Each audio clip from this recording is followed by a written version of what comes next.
Take a good look. It's the Cobra Pogo. Joe's got trouble. He's got it bad. Pogo's got a Pogo, And it's up in bad. Pogo's loaded for action. It's the new Cobra Commander, Cobra! Hey, welcome to Half the Battle. The summer of small vehicles and playsets goes on, as well as Cobra month. And today I'm reviewing the Pogo. Alright, here goes. Thanks, I hate it. Well, I'll see you next time, everybody. And hey, why not like, share, and subscribe if that's your thing? Take a good look. It's the Cobra Pogo. Joe's got trouble. Okay, so I sense that you may want a little bit more than that. Very well. Can't escape my fate, I guess. So, meet the Cobra Pogo Ballistic Battle Ball. This vehicle was released in 1987 with all original parts. No one knows why. Well, I suppose I should start by saying something nice. Unlike the previous two vehicles we've looked at this month, this one does not have an open cockpit, so the pilot is actually protected. If ever the term damning with faint praise was appropriate, it's here and now. I mean, look at this thing. This doesn't just look weird, it takes weird to a whole other level. It looks like the lunar lander if it was designed by the criminally insane. Though I will say another nice thing and point out that I do like the dark gray and red color scheme. It kinda reminds me of the Red Dwarf. Actually, it's like if Red Dwarf had a tumor. But looks aren't everything, so how is this as a toy? Well, it certainly is a kind of toy, I just wouldn't call it a G.I.Joe vehicle. No, this thing is more like a 3D puzzle that you have to put back together every time you want to play with it. Yeah, the Pogo will fall apart if you look at it funny, and it has so many parts that can fall, especially for such a small vehicle. Let's start with the things least likely to come loose. The twin guns are attached pretty solidly, and surprisingly, so are the missiles, so you're unlikely to lose those. Oh, quick sidebar on those missiles and Hasbro's legendary cheapness. There are 3 pegs for the missiles, 1 on each leg. But the bloody thing only came with 2! And given that it looks incomplete with 2, and that this toy is 34 years old at the time of this video, you can imagine this leads to some confusion on the secondary market, with people thinking it came with 3 missiles, so they hunt them down, only to find out it's now over-complete with 3. The only way to tell is if you happen to have the box which states the contents. It's confusing is what I'm saying. Anyway, back to bits falling off. The next least likely thing to come loose is the big hose, as it's snapped in pretty tightly. The small hoses, on the other hand, they come off no matter where I try to put them in the correct places or not. And I had to work really hard on my wording to not make this seem dirty. Then there's the canopy, which to be fair won't come off, but it is in 2 parts and these parts will separate, especially since their locking tabs are easily damaged. Next, there's the antenna. Yeah, now we're getting into it because that sucker comes off like women's panties at a Tom Jones concert. I think it falls off out of shame. The worst offenders though, well, that's something that you wouldn't necessarily expect. In fact, you'd think they would specifically have sturdy construction for rugged play. I'm of course talking about the damn legs themselves. They're the most likely to fall off if you handle the Pogo, like, at all. In fact, I'm pretty sure I'll have some bloopers for this episode. Hey, future editor me, remember to cut this bit if there aren't any. Since the tripod nature of the thing seems to be such a huge feature of the toy, this is just inexcusable. So yeah, there's a lot that can fall off here. Hell, I almost forgot that the booster exhausts on the bottom are also removable, so that's more stuff to lose. I will say it's all very nicely detailed stuff. It even has a nice pilot seat with dashboard inside. That seat is also removable, by the way. Because at this point, why not? The play features are the opening canopy and the gun on the bottom that moves by itself up and down, as well as rotate along with the whole bottom disc. The main feature is supposed to be the legs, which are movable in theory, but end up falling off more than anything else, so they fail at their job spectacularly. Overall, it looks ridiculous and falls apart if you happen to sneeze in the next room, so no, I don't like it. So why the hell do I have 2? Well, funny story actually. So, I knew I had one from my childhood, but I never took it down from my parents' attic because it was in a million pieces with no hope of putting it back together complete. but I also knew that I was gonna review it eventually since it would make a funny episode if nothing else, so at the last Comic-Con I went to, back in 2019, You know, the before times. I managed to pick up a complete one cheaply. Then the pandemic hit, and one of the things I did to keep myself busy was haul stuff down from the attic. So, in about 6 different boxes, I eventually found most of the pieces, this took days by the way, and put the thing back together again. So now I have 2 of the bloody things. Now, I don't like the Pogo, I think we've established that, but I'm sure there are people out there who do. In fact, I really am sure, since I reached out to one.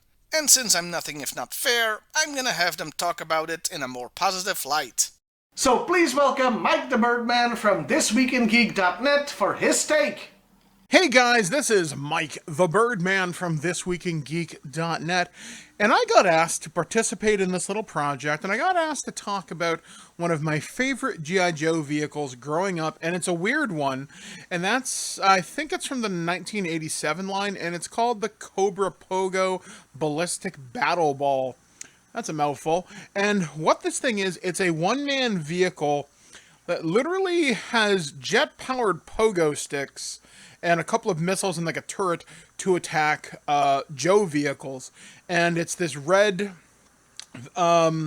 shape with, like I said, a couple of rocket boosters on the bottom, these 3 sculpted spring coil leggy things, and then like a clear top that you can insert one figure in at a time.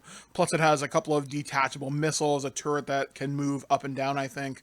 It's been a long time since I've actually owned this vehicle. Yeah, I was just a really big fan of this. It was one of the first G.I. Joe vehicles I remember ever owning. I didn't have a lot of Cobra vehicles. I had more G.I. Joe stuff. I had a Mobat, if I remember right, but the batteries never worked. I think my parents picked it up at like a garage sale. I've always wanted to replace that at some point. I had a Snowcat, which is my favorite vehicle of all time. I've owned a couple of those, even one as recently as a couple years ago, but I had to sell it to buy my wheelchair. And while doing research to kind of talk about this, I was looking at the Cobra Pogo, and it's not unrealistic to buy even in box right now if I wanted to, though I probably wouldn't because the box is just going to sit in the closet anyway. So anyhow, but no, I was a really big fan of this vehicle just because it was such a unique design, and it's always stuck with me over the years in terms of just weird and cool designs that exist in the G.I. Joe universe. I want to say it was even in one of the video games. I know the Buzzsaw was, which is another screwed up Cobra vehicle. But yeah, I want to say it was in one of the video games, but I'm not 100% sure of that. Anyhow, yeah, the Cobra Pogo, I think it's a wonderful little vehicle. It's cheap if you look around. I know at toy shows, you can find these at a relatively good price. It's not like there's a really hot aftermarket for them, at least that I'm aware of. It'll fit all your figures. The 87 toy commercial features the new Cobra Commander in his stupid looking helmet. I can't stand the one where you can actually see his eyes. I prefer the full face shield Cobra Commander. And he's fighting Crazy Legs and some other dipshit in this G.I. Joe vehicle that has like 4 cannons and swivels. I personally like the idea of the battle ball being able, I can hop across the battlefield. If your opponents don't die laughing at you, maybe it'll give you a tactical advantage. So yeah, that is my thoughts on the 1987, I think, Cobra Pogo. If you find it, cool. If you have one to sell that isn't a stupid price, let me know. All right, and now back to the show. Thanks, Mike. Be sure to check out thisweekingeek.net. And with that, it's time to talk about the character. Yeah, that one was a hard one to write. And let's start with the name. The Cobra Pogo, or to give it its full name, the Cobra Pogo Ballistic Battle Ball. Man, that's a lot of B's. The word Pogo is not an acronym, and it invokes the image of a pogo stick, or something that jumps up and down. And indeed, if you look at the toy commercial for the thing, it hops around rather than fly. And here was me thinking this thing couldn't get any more stupid. And that's how they expected kids to play with it? 'Cause that's just gonna result in a ton of toy shrapnel going every which way, including in a kid's eyes or mouth. Since, as we've discussed at length, the Pogo falls apart like it was made for the Crash Test Dummy Store line. No matter what that damn filthy lie on the back of the box tells you. Sturdy construction for rugged play, my ass. I swear somebody designed this thing on a dare. There's even a joke on the back. Cobra's hopping mad and he's coming after Joe. Jesus Christ. I had to read that so you can suffer right alongside with me. Also, why does it refer to Cobra as a he? It's an organization, so at best it should be they are coming after Joe. This thing gets dumber by the minute.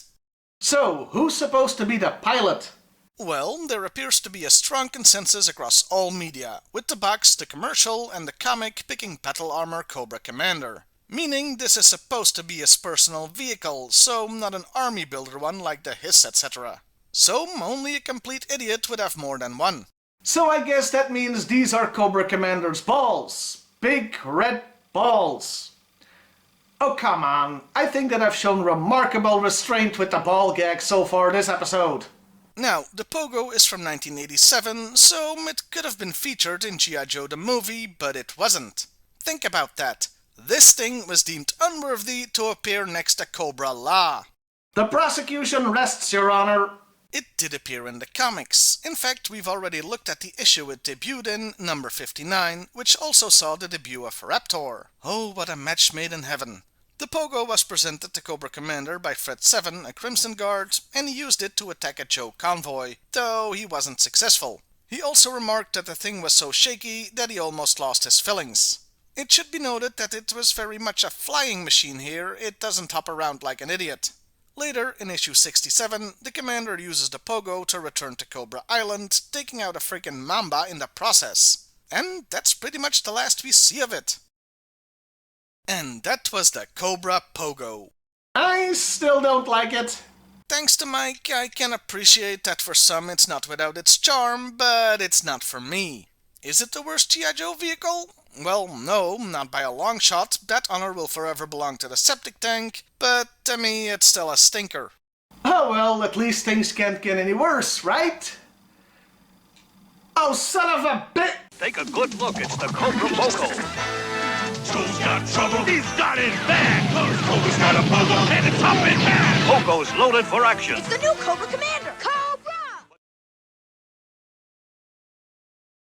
And your bollocks did up good, you did. So why the hell do I... Oh, crap. Crap? Huh, turns out it wasn't actually too bad. Just 2 times something fell off.